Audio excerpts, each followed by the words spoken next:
Yo, what is going on, you guys? It's your boy Coop back at it again with another UFC prediction video. This weekend's card we've got Jack Della versus Carlos Prates in Australia. I'm gonna be staying up all night to watch that one. Really excited for it. There's a lot of good fights on this card. Before we get into breaking that down, a couple things that I want to talk about. One, literally one championship, one samurai one.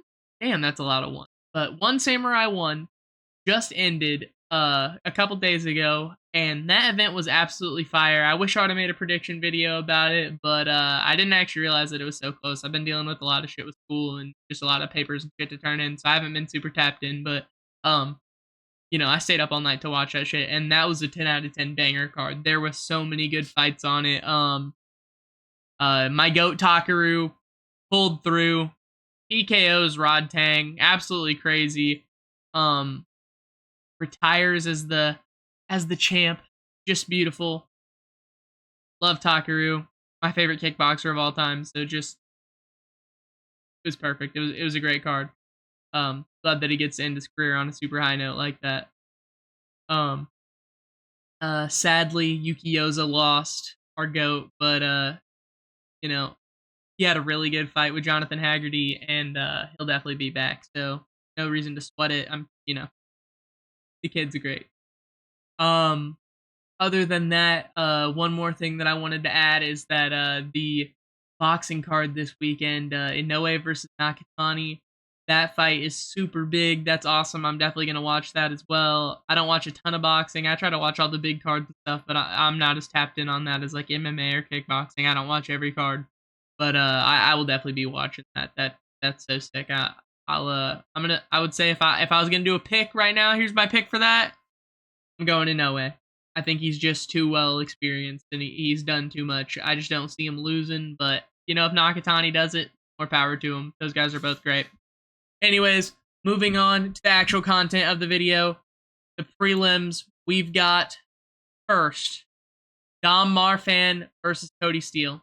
Now, I think this is some pretty good matchmaking by the UFC, honestly. I think these guys are pretty evenly matched. They both seem pretty good in the grappling. Cody Steele does a lot of grappling outside of the UFC. I've come to find out just by doing research for this video. So he may actually have an advantage there, which I wasn't expecting just based off watching the tape. But they're both exciting dudes. If I had to lean one way, because it does seem pretty even in my opinion, I'm gonna go Dom Marfan just because he is at home. I think he's gonna want it a little bit more. And yeah, I mean, he's just a little bit bigger as well. So we're going Dom Marfan. Next, Jonathan McAuliffe versus Timba Garimbo.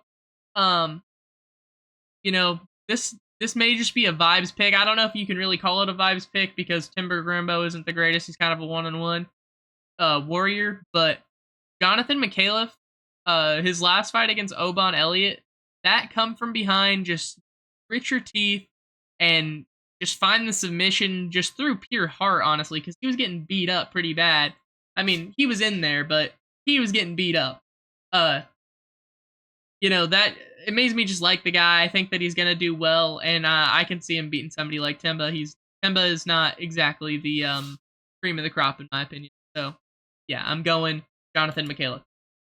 Moving on, we've got Ben Johnston versus Wes Schultz.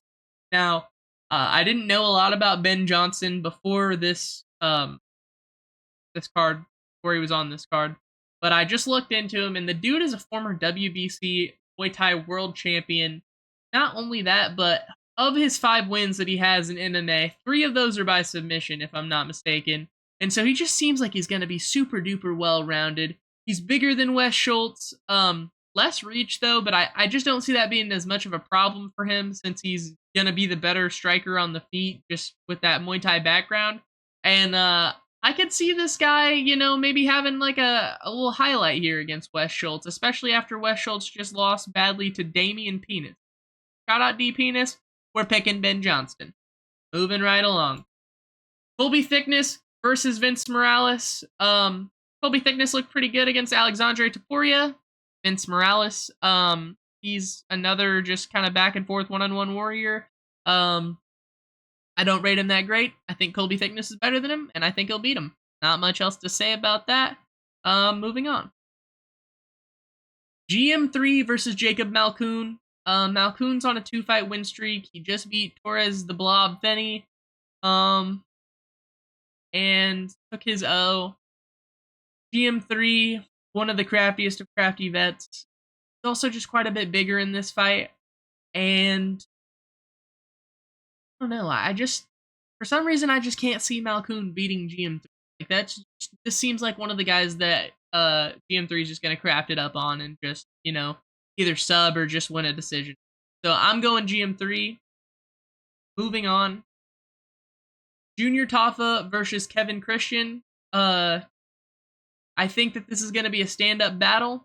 Kevin Christian is the much bigger guy, but I think Junior Taffa still has the much bigger power, and I would trust him to get it done in a striking fight more than Kevin Christian. These guys both got blobbed by Billy Elicana, and just, Junior Taffa had the better fight, honestly. And so I'm going Junior Taffa based off of that performance alone. Moving right along. Cam Rowston versus Robert Bryczek. Not sure how you say his last name. I think he's Polish. But anyways, Bryczek, he finishes everybody. He's I think most of his wins are from KO TKO. And Cam Rowston is finishing everybody right now. I think he's on a 3-fight finish streak. I don't know if he was Contender Series or Road to the UFC. Sorry for being casual and not knowing how Cam Rowston made it to the UFC. But anyways, I think he knocked out the guy on that, and then both of his 2 fights, I think, what was it? Petrosky and Cody Brundage. So those are his 2 wins. Robert Bryczek's last win is Brad Tavares. I just rate Brad Tavares a lot higher than Cody Brundage, and maybe that's bad, but I just think he's beat better people, and I think he just looked better in his prime. I don't know if that's crazy to say, but for that reason, I'm picking Bryczek. Maybe Cam Rowston will prove me wrong, but I do think this one will be another finish, just because these guys are both, Bryczek's always out there to try and finish people, and Cam Rowston is finishing people right now.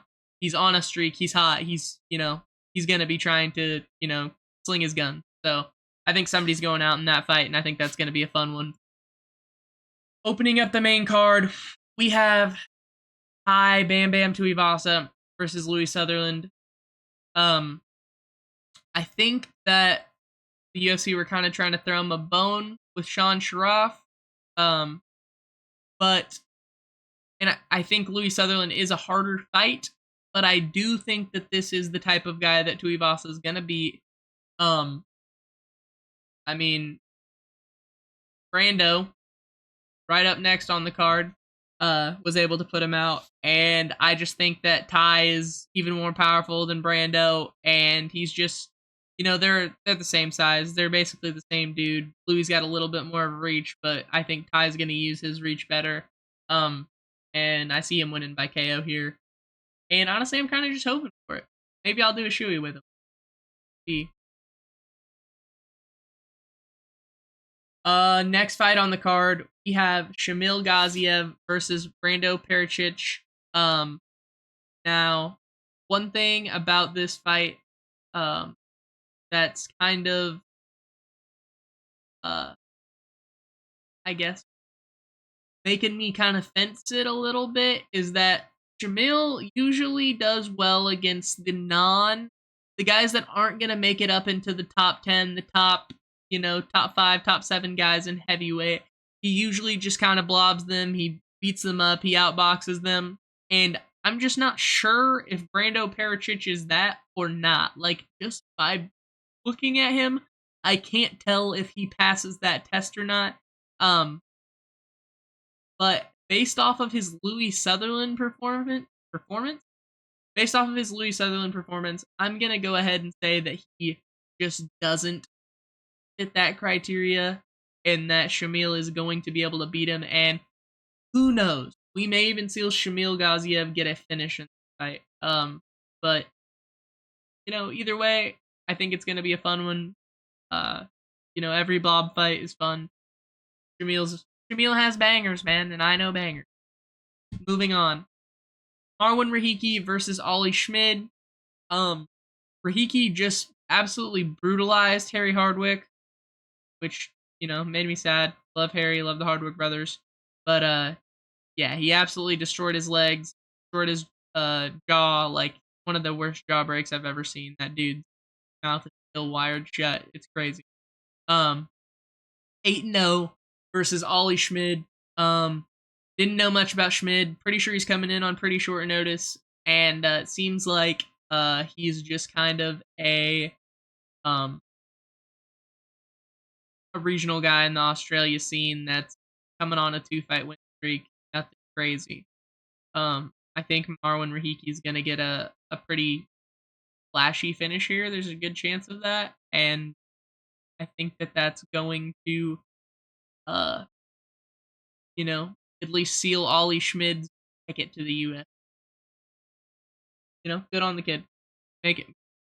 Get here how you can. Get there how you can. Moving on. Tim Elliott versus Steve Erseg. This is a really cool fight, really fun fight. I think Steve Erseg is really, really good. I think whenever he fights to the best of his ability, he genuinely could be champion of the world.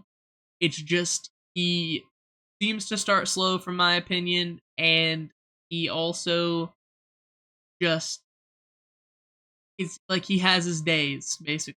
Some days he just looks like an absolute world beater, and then other days you know, he's great, but he's not on the level that I think we know that he can be at. Tim Elliott, super awkward. He's good. Um, his last fight, Kaya Sakura. Yeah, last fight coming off the win on Kaya Sakura. Um, I didn't expect him to win that fight, but he crafted it up big time. I do not see him having the same success against Steve Erseg, but who knows? Maybe the Tim Elliott title run starts now at 39. Doubtful, but uh, either way, we're picking Steve Erseg. Put on up the card, co-main event. Beneil Dariush, gotta love Benny versus Quillan Salkild. Um, Beneil Dariush is definitely a big step up in competition for Quillan Salkild. Um, you know, Benny, he's been at the top of the division for a long time. His chin's definitely caught up to him. Never been the greatest, but now it's definitely apparent the losses like BSD and stuff. He's just going out in the first round. Um, and I could see something very similar happening. Like Colin Salkild is a lot younger, a lot faster, and I think that he's just going to, he has those fast twitch muscles. He's gonna be able to hit Benny because Benny gets hit by everybody. Um, but if Benny is able to get past that and engage in the grappling, I think that this could be, you know, a good fight for him. I think that there's a chance that if he can basically avoid the shots, because I mean they're. I think if he gets hit, he goes out. So he's got to avoid shots. But if he can avoid taking shots by grappling and stuff, then I could definitely see Benny, um, winning this fight. He can get a decision here. He could also get a submission here. But if I had to put money on it, I think that Quillan Salkild will be able to find him. He's gonna be faster. He's gonna be more ready, and I just don't see Beneil Dariush being able to survive in there for 50 full minutes against Quillan Salkild. Um, as of right now, if this was 2-3 years ago, I'd pick Beneil Dariush without a doubt. But I think any of us that Benny was about to kill it. It's just you know father time's caught up with the guy. It's sad to say, but true. Um, and then finally moving on to the main event, we have Jag Della Maddalena versus Carlos Prates, former welterweight champion of the world, JDM. What a beast. Um, obviously, Islam fight was disappointing, but Islam basically does that to everybody. Like, the guy's a superhuman, so it didn't really surprise me. Now, we know that that's not going to be at all the same type of fight that this is. We know that Carlos Prates, he's a striker. He's going to be looking for that one big, shot that puts him out. He throws combinations, but not, you know, as much as JDM or somebody like Ian Gary who was able to beat Prates. And so I can see JDM being able to have good success there. My only issue that I see that Ian Gary was able to bypass because he's lengthy is that Carlos Prates, or because he's also lengthy, is that Carlos Prates is really big. And so it's just going to be a challenge for JDM, I think, to keep the strikes of Carlos Prates off of him, like Ian Gary was able to do for 5 full rounds. I think for the first 2 rounds, we're gonna see JDM looking really, really sharp and crisp. Maybe Prates won't be landing a lot. But as the fight goes on, I think that there's a big chance that Carlos Prates can catch JDM, and whenever he catches people, no matter who they are, they seem to just go down. He has just next level power in comparison to basically anybody else in the division. So for that reason, I just think that it's got to be Carlos Prates. Um, so dynamic. He's going around to all these different gyms. I've been watching the videos that he's posted and stuff, trying to collect info from all these different people, all these different champions. And I think he's just going to come in at a different level than he has been before, even. And I think he'll finally punch his chance for title shots. We shall see. Love JDM. Don't really want to see him lose. Definitely don't want to see him lose by knockout. But I just feel it in my heart of hearts. Like how I felt that Takaru was going to win the other day, I just feel that Carlos Prates is going to win this weekend. And maybe I'm not wrong twice in a row, but it's just, I don't know. I'm just getting that feeling. So anyways, to recap from this card, firstly, we're going Dom Marfan, Jonathan McAuliffe, Ben Johnson, Colby Thickness, GM3, Junior Tafa, Robert Brychek. For the main card, we're going Tai Tuivasa, Jamil Gaziev, Marwan Rahiki, Steve Erseg, Quillen Salkild, Carlos Prates. Those are my picks for this weekend's card, guys. Make sure to please leave a like, subscribe, and that'll be it. Thank you, guys. Peace.